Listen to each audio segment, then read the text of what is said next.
Okay, so at the end of the last lecture, we had a look at this circuit, which was this high impedance unity gain buffer.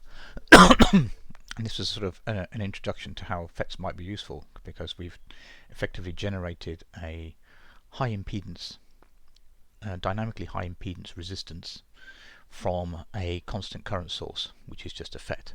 And the knock-on effect of that is, if we make these two FETs the same, then the difference in the voltage between here and here, VGS for this FET, must be the same as VGS for this FET, because they've got the same currents going through them. And so this gave us this ideal buffer where Vout was the same value as Vin, because VGS was 0, but they're actually isolated from each other electrically, which gave us this interesting concept of making something that's actually pretty good. The next thing we need to do is look at something called an analog signal switch. So, and this is a way of just allowing the FET to be used as a normal switch. So like, but a really good one. So a bit like how we might use a transistor as a switch, but we can actually make this bidirectional as well. So signals can go in and out of it, which with a transistor is not really very possible. So the idea would be to have a signal source, whatever's going on over here, and we'd like it to be able to transmit the signal in all its entirety through to our load over here, and then we'll generate a voltage, and that's our signal going through. And we'd like to be able to turn this off, and we'd like to be able to turn it off electronically, and we'd like it to be, well turned off. So the equivalent of it would be this, a switch. So we either, with the control voltage here, we turn it on, and with the other control voltage the other way, we turn it off. So we just open and close this switch. So as far as the electrical signal is concerned, it's just either seeing a straight through path or a completely open path. And we'd like that to be as ideal as possible.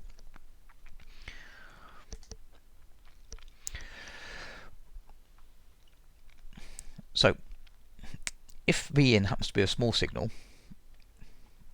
i.e. let's say 100 millivolts peak to peak, that kind of size, when the voltage is less than the threshold, we know that the transistor is cut off, so that nothing gets through here, and so Vout will be naught. There'll be nothing transmitted through here when this voltage is below the cutoff frequency. And when Vg equals naught, in that case, transistor will be on because it's JFET and it's maximum on at that point, and Vout will approximately be equal to Vin, but only for small signals. So that's the simple case. Turn off and on the transistor, and understanding a little bit about it. So when it's conducting in this mode, then VDS, the drain source voltage, which is the voltage across the device here, is close to equal to 0, because we've got a small signal coming in. And therefore, T1, the transistor, is operating in region 1. What does the symbol mean in the last slide? What symbol?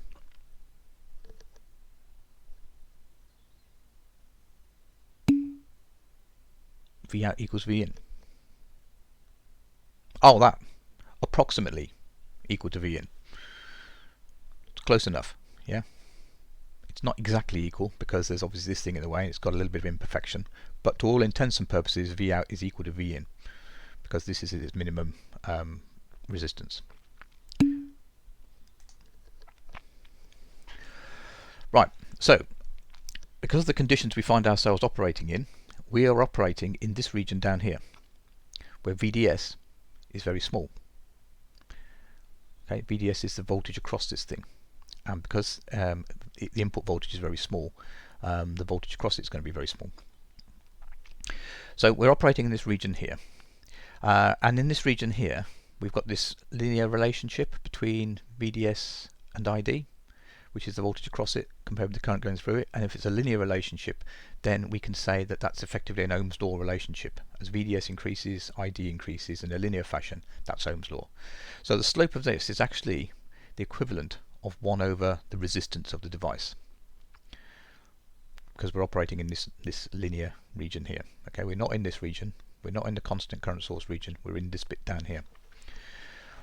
So if that's the equivalent of a resistance there, then we can redraw our small signal equivalent circuit and replace our transistor with this resistance. Only if we're operating this region here, which in fact is the case. We're operating with a little resistance down here. So our small signal model of our FET circuit now looks like a potential divider. Yeah. And what we're then interested in is what's the value. Right, wait a minute, because we're going to be explaining this. You're jumping the gun. Right, so whatever is going on here. Right, so this is a small value resistance, which is the value of the slope at this point here. And for this to be really well and operating truly as a switch, we would like R on to be as small as possible and RL to be as big as possible, because we know from a potential divider equation that V out will only be close to V in if R on is small compared with RL.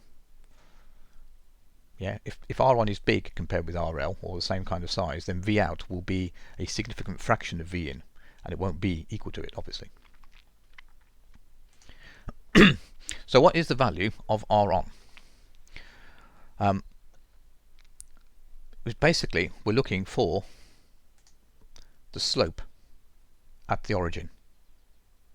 The slope of this characteristic, which is a rate of change, which is a differential. So if we take the region 1 characteristic, which is ID is equal to this relationship here, and then we differentiate it with respect to VDS, that just gives us the slope, if you like. So we can differentiate that with respect to VDS, and it just becomes something very straightforward.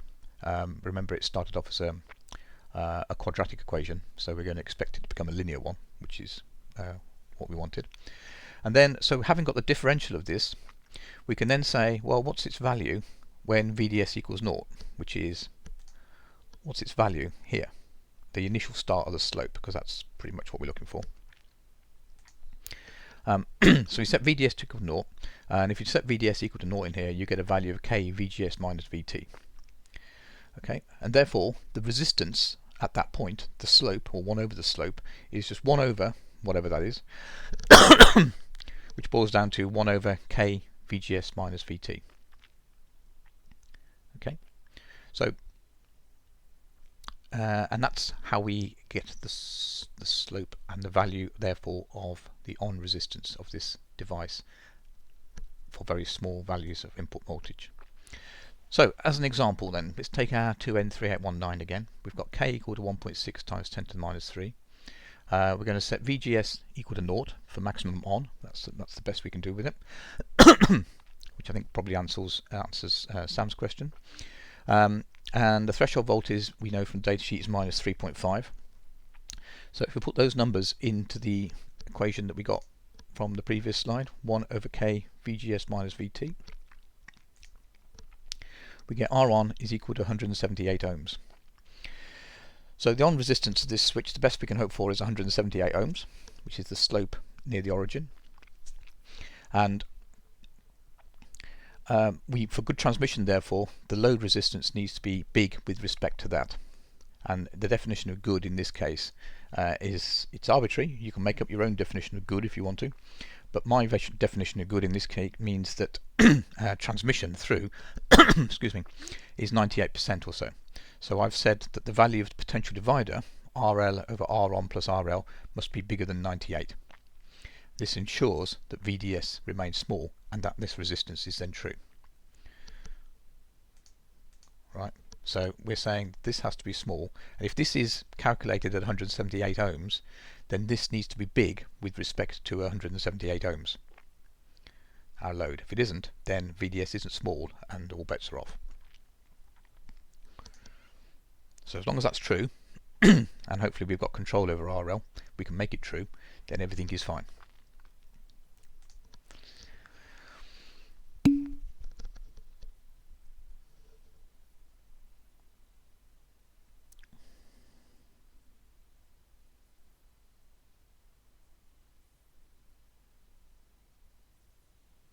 It turns off below the threshold voltage. When I say below, I mean more negative than the threshold voltage. The threshold voltage is minus 3.5 volts. If you take the gate below minus 3.5 volts, then the thing is off.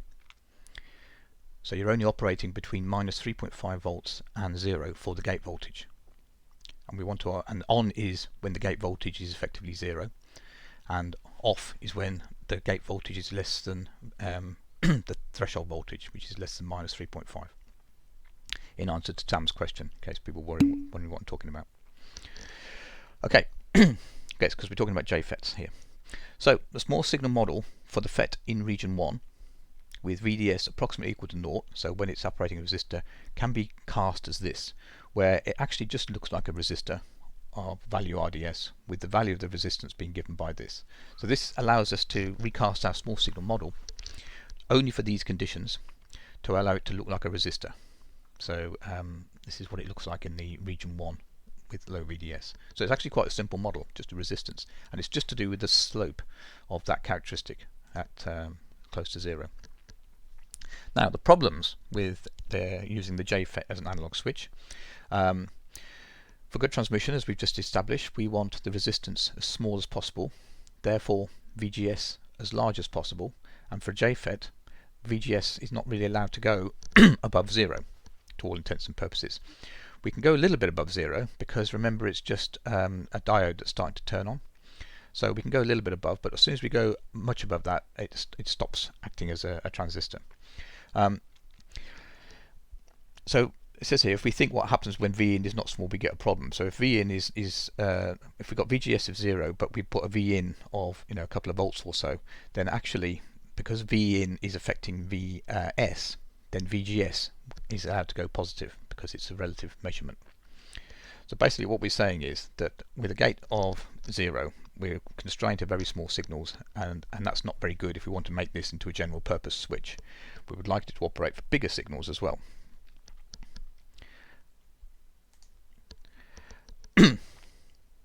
So this is a picture showing us what's happening. So if this voltage goes big here, then the VGS is varying depending on what the gate value actually is and what VS actually is. So VGS is actually varying depending on the signal voltage, and it can go very positive, and in which case this will start to conduct in the wrong direction through the gate. So that's not what we want. We want to try and think of a way around that, because switching for small signals is okay, but we'd like to be able to switch this for big signals as well. Otherwise it's not much use to us. So the answer is not to use a JFET, but to use a MOSFET, because MOSFETs don't have this restriction. VGS can do what it likes. So we can make VGS now as large as we like, and it won't reverse conduct because the construction is with an oxide layer here. So that's quite nice. That allows us to get the RDS down low, and in fact we can get it even lower because we can actually go nice and positive on the gate. However, the problem that we run into is that okay, well let's follow it through the logic here. So consider this circuit. So what we're trying to do is we're trying to relax this restriction on being small. We'd like V in to be large, so we've managed to allow that by changing this for a MOSFET because we don't have this reverse conduction issue with it. But we end up with another problem. So if we have a threshold voltage of +1 on this thing, and we've got a K of 10 to the minus 3, and we then work out the value of the resistance for various input signals, when V in equals 0, i.e. there's no real signal coming in, we can work out RDS from K, VGS and VT. VT is 1, remember. If you put the numbers in, you will work out that this comes to 1 over 4K, which is 250 ohms for this particular device. But then, when V in is equal to 1, so we're starting to put a signal into this device, RDS becomes 330 ohms. When it's 2, the on resistance becomes 500 ohms, because we're moving further and further up the curve, yeah, and it's no longer a straight line. And when V in equals -1, for example, RDS, if we put the numbers in, will work out to be 200 ohms. So what we're getting is a change in resistance for this device, which is now dependent on the value of the input signal, which is not what we want. We want it to be constant, irrespective of the input signal. We just want it to be controlled by the gate voltage. But unfortunately, gate source voltage is the value that dictates the resistance. And if V in is actually connected to the source, which it is, then VGS becomes dependent on V in, and therefore RDS becomes dependent on V in. So we end up with a changing resistance, which means that the value of our potential divider is changing, which means the amount of our signal that's being transmitted is varying, and that's not good. And in this case, we're getting better transmission when V in is negative. So V in is -1 here, so the ohms are 200. And remember, a low number here is good. We'd like this to be as low as possible. But when V in goes positive, we get a bigger resistance. And so the transmission isn't quite so good with a positive signal. But if we were to use a P-channel device, then the opposite becomes true. So we've just swapped the device for a P-type rather than an N-type. And we get the opposite effect. So logically, we can just bolt two of these things together. So we've got a P-type and an N-type. And I might have got the symbols wrong for one of those. Never mind. There's a P-type and an N-type. And what tends to happen now is that when VG1 equals -5 and VG2 equals +5, so we have to drive these with opposite value control signals, which is easy to arrange. Both devices are conducting and are in parallel with each other, and therefore they're both on, they're parallel with each other, and the output will approximately be the input depending on what the value of this resistance is. Now this resistance now starts to become almost constant now, because as this one goes up in resistance, this one goes down in resistance, and because they're in parallel, the average resistance stays the same. So we can create a very good switch by having an N-type and a P-type connected on the same peer to work. And this is one of the advantages of CMOS, which is what we've built here. We've built a CMOS transmission gate because we can get the opposite but mirrored parameters. We can actually average the whole thing out. So this becomes actually a very good transmission gate now for all voltages. And when we switch the control voltages over to, in this case, plus and -5, both devices are off and V out will equal to 0. So this has made a really nice switch which doesn't change its resistance with the size of the input voltage and works for all values of input voltage up to plus and -5 in this case.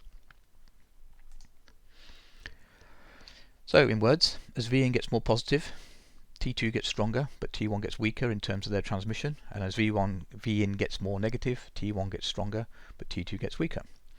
And these are really common, and you can get them in chip form, and there's a thing called a CD4006, and it contains a whole bunch of these switches, and they're so useful that they get given their own symbol. And their own symbol looks like this, which looks complicated, but it's really just an arrow going that way and an arrow going the back way, and then it's got these two connections to it indicating that that's the control terminals, and one has a dot on it to show that it's inverted with respect to the other one, and the signal can go either way as shown by these arrows. So we've got a two-way transmission gate controlled by a logic signal for on and off. So we've made a really nice analog switch that allows all analog signals through in a really controlled way, controlled by a logic switch. So we've made a solid state switch. They're really useful.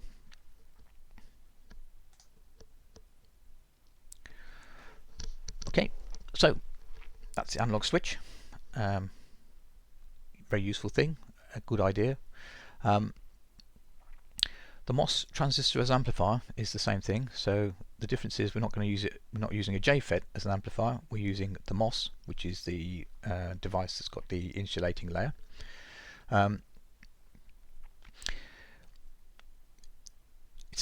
You can use them, but they're almost never used as discrete small signal devices because the bipolar or the JFET does a much better job. There's actually more gain in the JFET, and we saw there wasn't actually that much gain in the JFET, so MOSFET is a bit worse, and that's no good to us. And MOSFETs suffer from something called 1/F noise, and we won't go into what that is, but this is frequency. So at low frequencies you get quite a lot of noise generated in the device itself from sort of atomic movements and things, and we don't want noise in our system, particularly if it's a device that we're using making it. So you do a lot more on noise later on in your university course, but just at the moment you just have to recognize that noise is a bad thing, and it's random noise, and it's generated at low frequencies, specifically in this device, whereas JFETs don't have any noise, or will have very much reduced noise, so they're obviously much better for these kind of jobs. So these things are not ideal.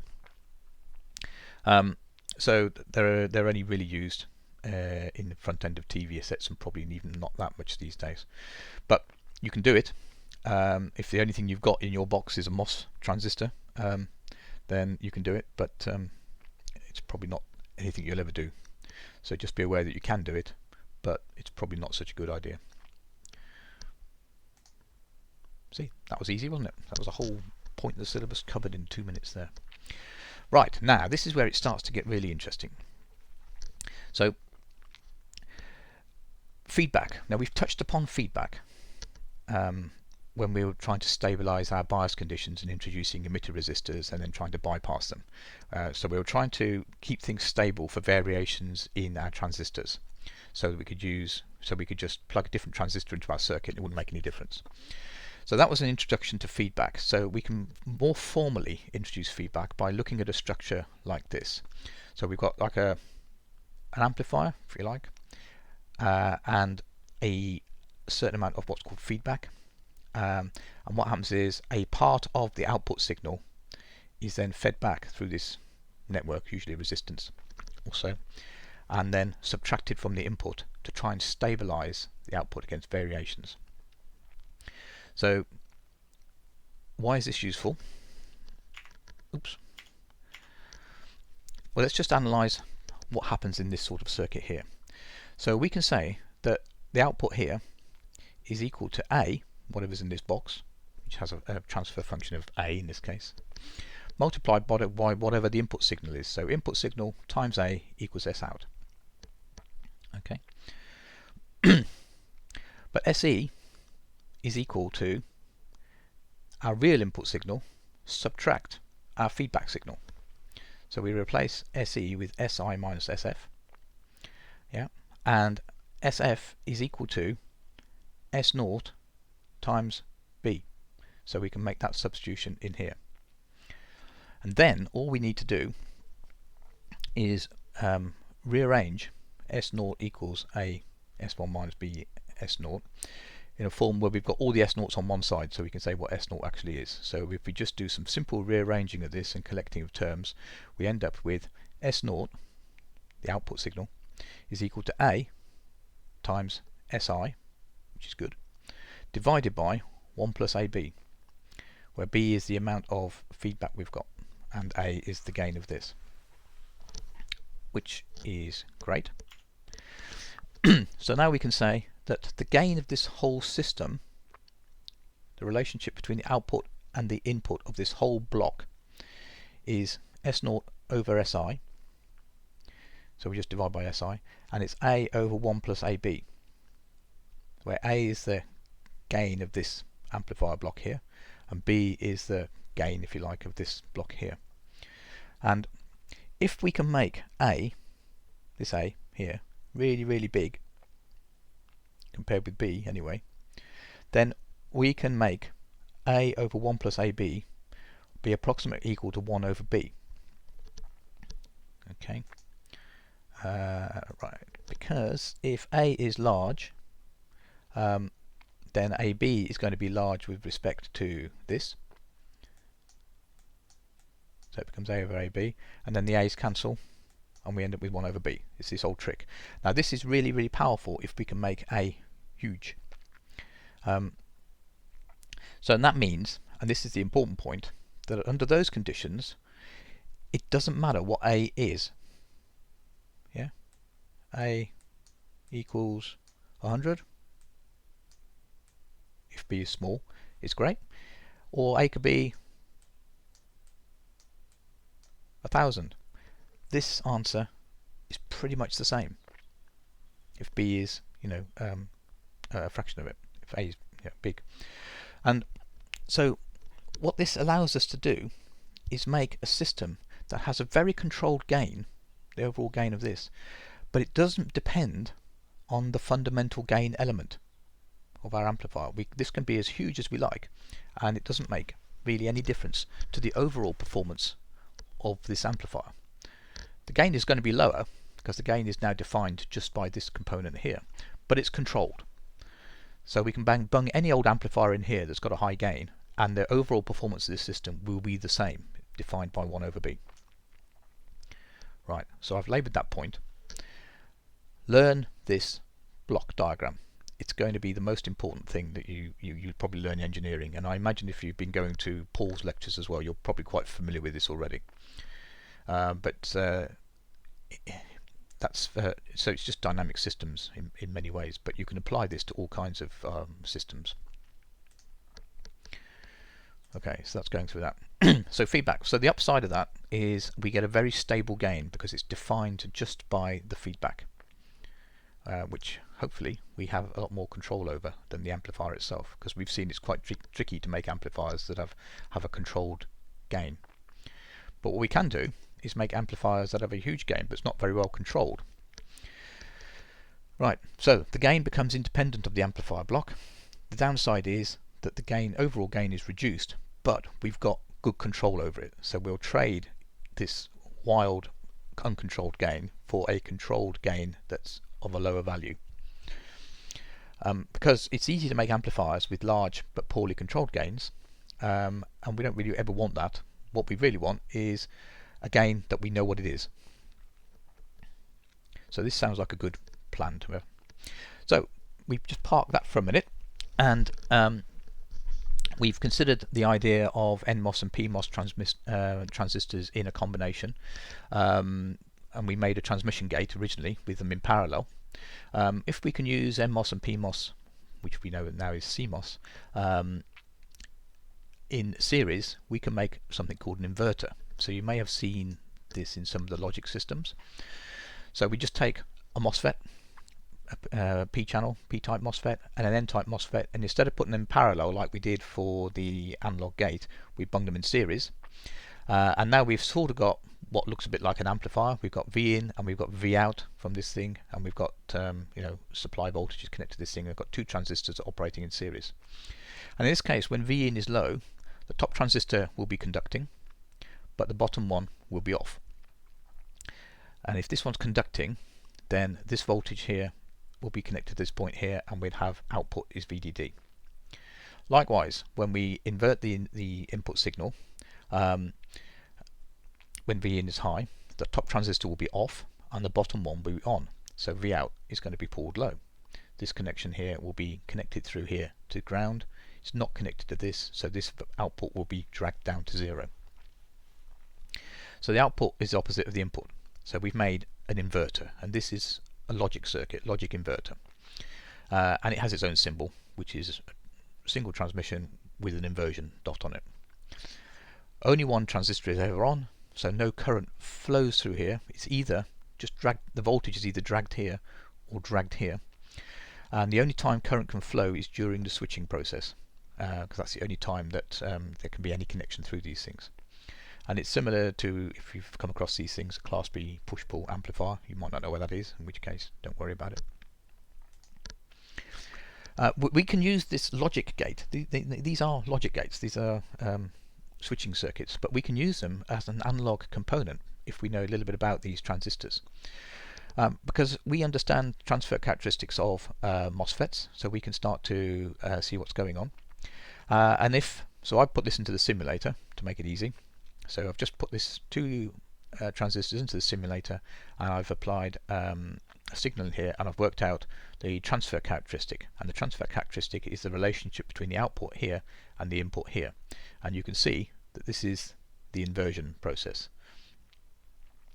And it's gone quite smoothly between the two, from being on to off. And it's gone through on a weird process. Now normally no one would care about this curvy line here, because you only operate them as logic devices, so they only either operate here or here, and they just want it to switch as quickly as possible between the two. But it does have a continuous transfer characteristic. It gets from one state to the other state by going through all the other states in between.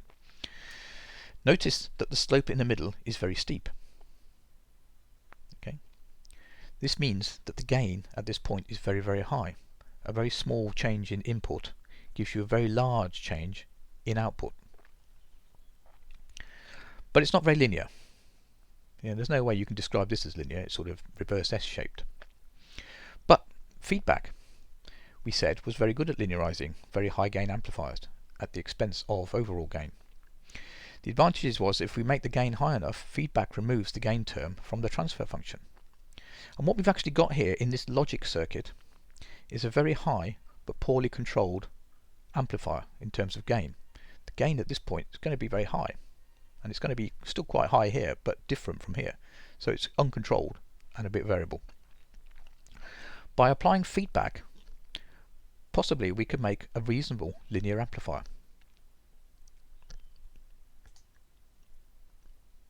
Okay, so at the moment, if we just ran this as an amplifier, so here we're putting a sine wave in to this amplifier here. We're assuming it's all biased okay, so we're just looking at the main principles of this. So we're feeding a sine wave into our logic gate, and what we get out of this, so the sine wave has small amplitude, 0.01 volts, and it's biased around the center point. We're starting to see a signal that comes out which looks a bit like a sine wave, but it isn't really, is it? It's some weirdness going on there. It's not what you'd call a sine wave at all. The gain turns out to be about 60 or so, which is not bad. It's not huge, but it's not bad. But we get to see the idea. We can actually use this as an amplifier, although we have to accept a lot of distortion in this particular case, because this is not a sine wave. This is something weird. We apply then a bit of feedback around this. So we've applied a connection from the output back to the input, and we've got a summing node here. Superposition comes into play. We've got 100k here and 10k here. So our feedback factor, the amount that's being fed back, is about 1/10. And then if we put the signal in there and see what happens, we're now getting something that looks much more like a sine wave. This is much closer to a sine wave than this is. And the gain is 8. So we've dropped the gain from 60 in the raw case to 8. And feedback would indicate that if that approximation, the 1 over beta, held true, this should really be 10. What that's telling us is that this gain, overall gain of the stage here, this gain of 60, is not quite high enough for the approximation to work.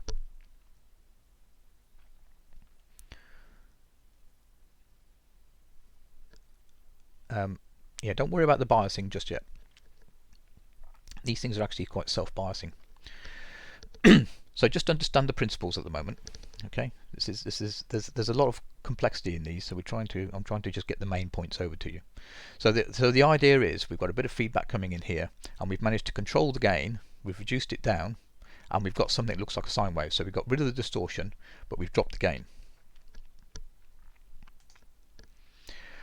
So to get the gain up, the A gain, the wild and uncontrolled gain that we wanted, the bit that's inside the feedback loop, we can actually connect inverters to each other. So what we've really got now is inverter, inverter, inverter.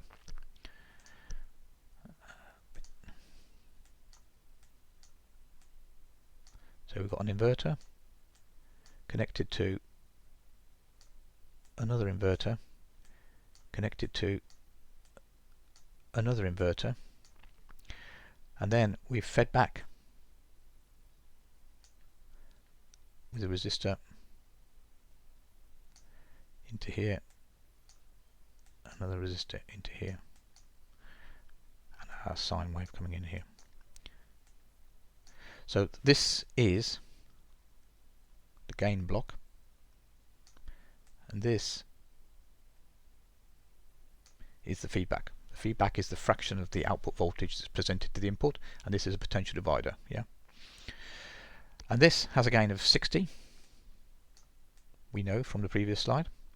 This will also therefore have a gain of 60, and this will also have a gain of 60, and because they're inverters, we're multiplying, there's a -1 each time, so we get an inversion out of it. So we have to have them in odd numbers, otherwise we don't get we get positive feedback, and that's not good for us. So the overall gain of this block here is 60 times 60 times 60, which I can't do in my head, but it's a very big number. So now we've made this A equal to a huge number. We've still got the same amount of feedback, and if we feed that in, we can see that we get a signal that is much closer to a gain of 10, and looks like a perfect sine wave. So by cascading 3 logic circuits together, we've actually made a pretty good analog amplifier, and this will work really nicely. The feedback will stabilize itself, so that's all works really nicely.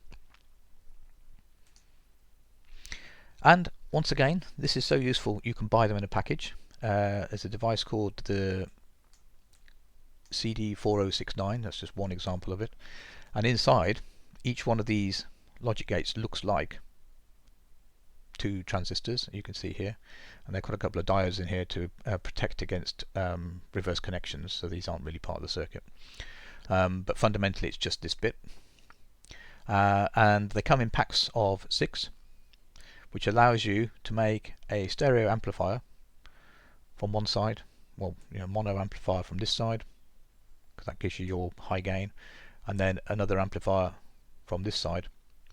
Connect all these together, and becomes a really nice way of getting a cheap and dirty amplifier out of something.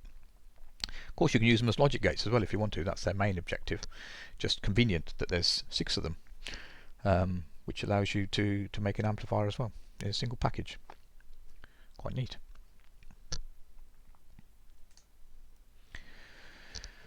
Okay, so we're getting close to the end of this now. The only other thing we had to look at was power MOSFETs. Power MOSFETs are good, although normal MOSFETs you won't want to use as an amplifier.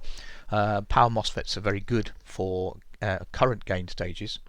We can control a current really easily, big current, I'm talking huge currents here, with just a gate voltage, and there's no control current required because the gate doesn't take any current.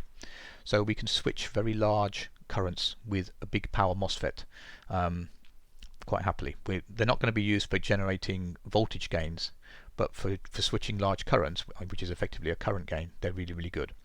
So we can use them as buffers, and they're good for switching very high currents.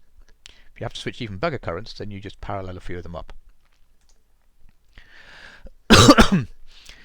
And the problem with switching large currents or having large currents run through things is that you get a lot of power wastage in devices if they've got an appreciable resistance, because obviously a resistor dissipates energy.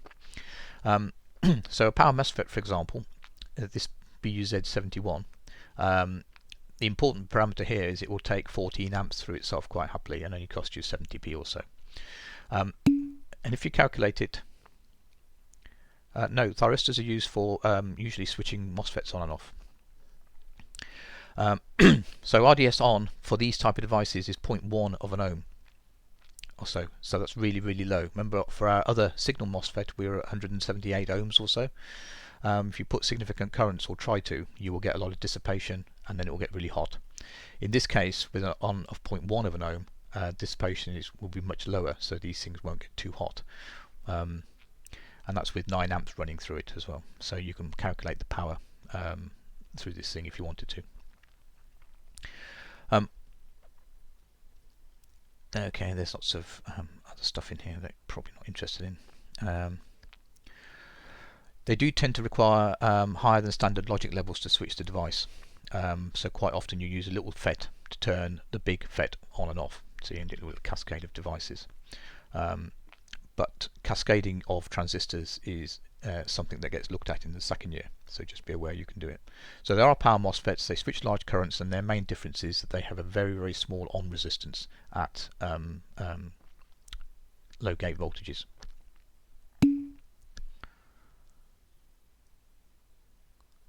Yes, MOSFETs work at, yes, you can buy them to work at all kinds of voltages. Yeah, this is just an example one, 50 volts, just it's historically quite a high voltage for DC applications anyway. Yeah, you're probably going to want, as you say, you're probably going to want thyristors if you're going to start to control AC. Yeah, so We used to do thyristors, but we had to take it out because there was too much material. So I think you do thyristors in the second year. Right, so we've covered all that. So they're good for switching DC voltages.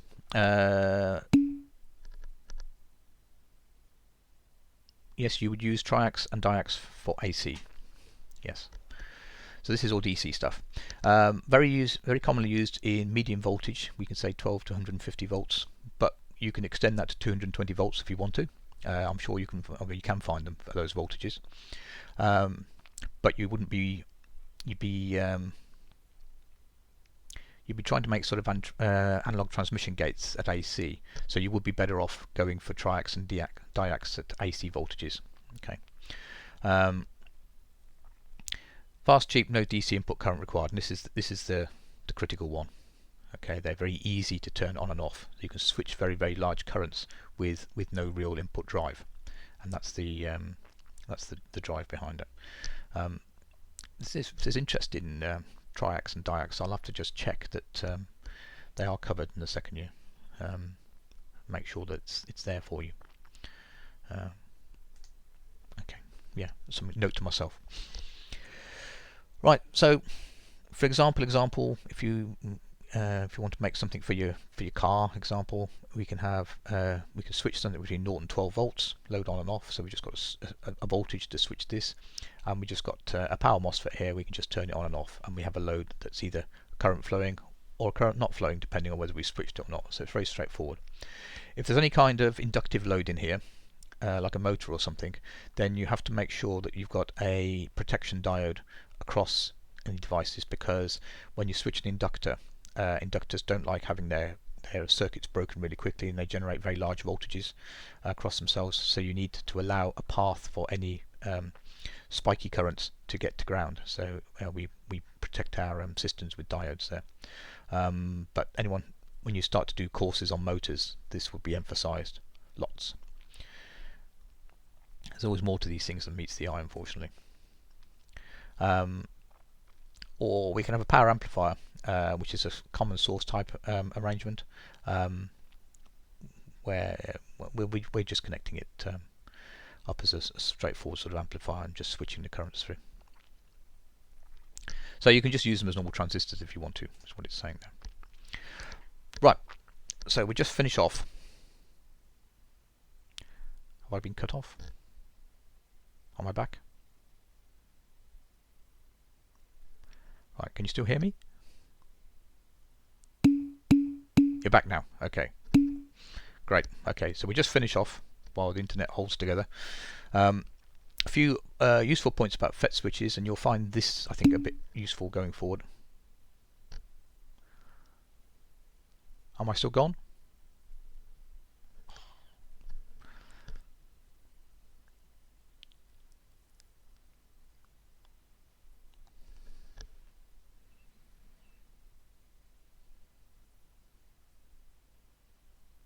Still gone.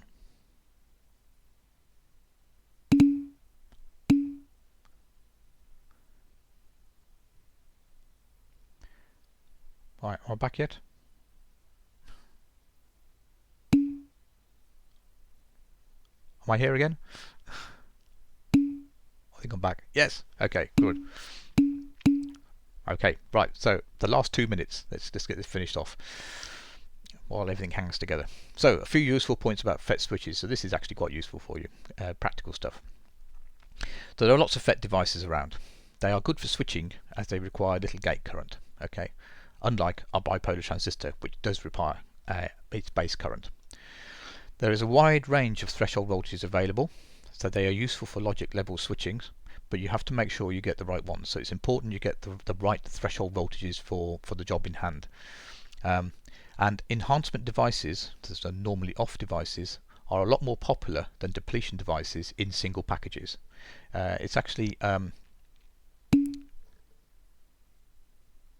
again, what does again mean? I'm still working as far as I can see. Yeah. Disconnected again.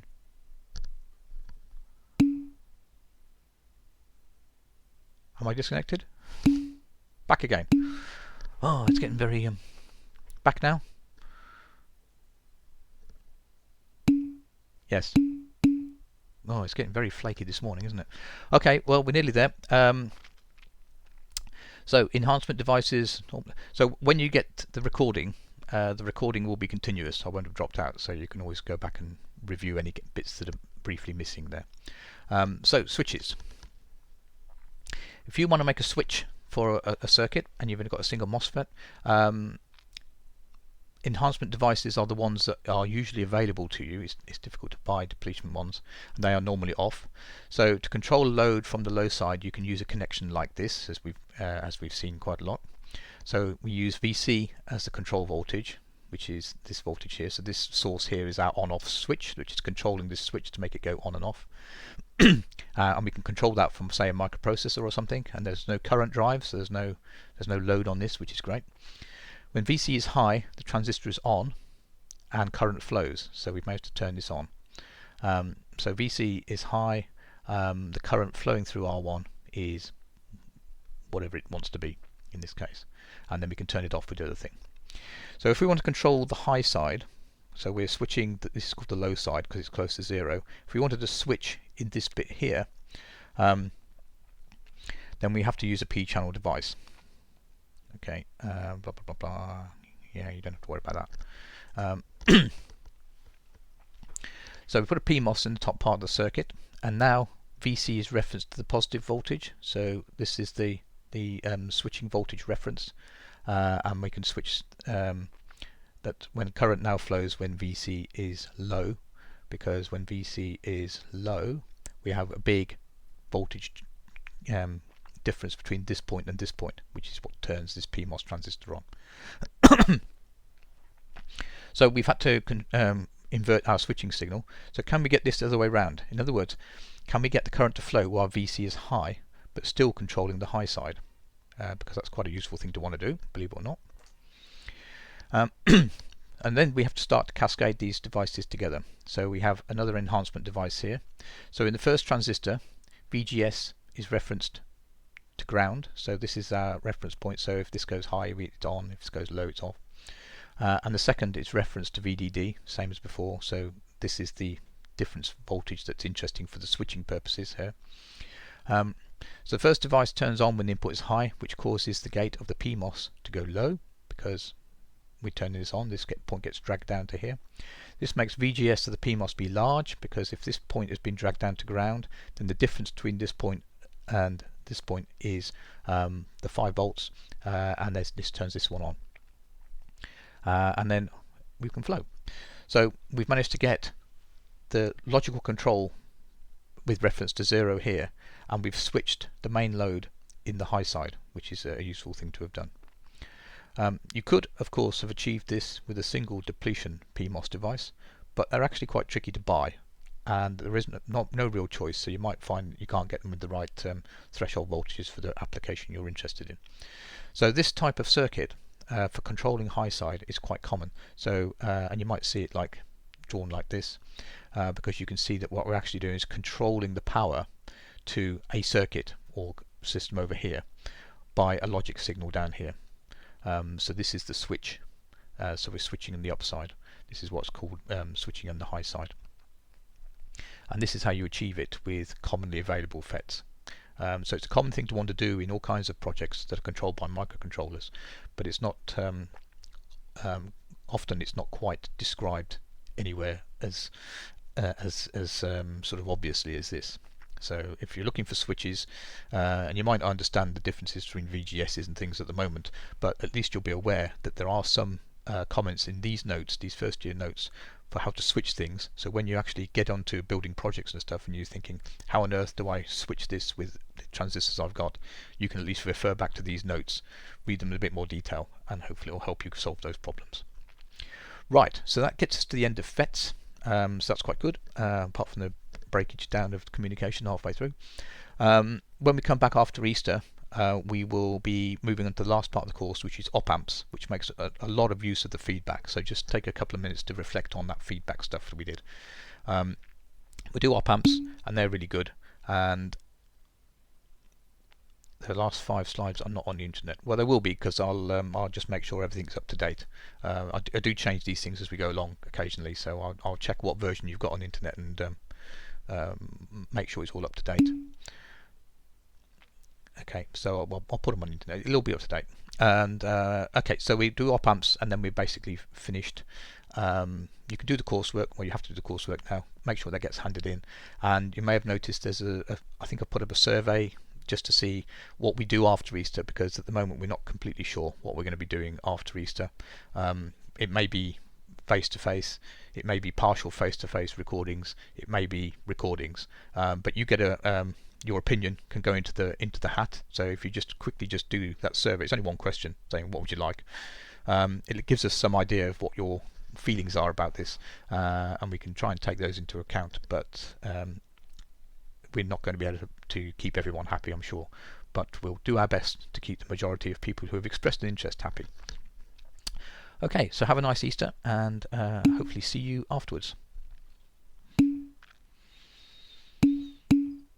Thanks,